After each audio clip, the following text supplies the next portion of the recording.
Welcome, Churchillians, to yet another round of Churchill at the Movies. Today's episode is actually a very special review since we got our first suggestion. So, the movie's going to be The Dark Knight, and it was actually suggested to us multiple times recently, so here it is. So obviously, Christopher Nolan, he directs this film. As always, he does a great job.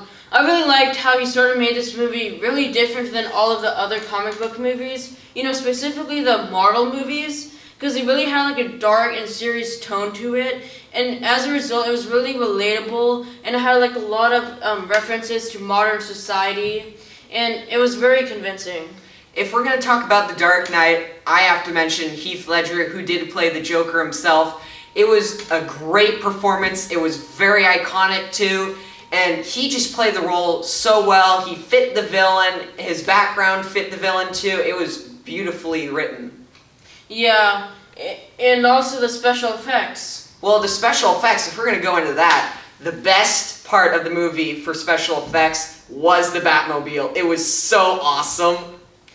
Yes, I agree.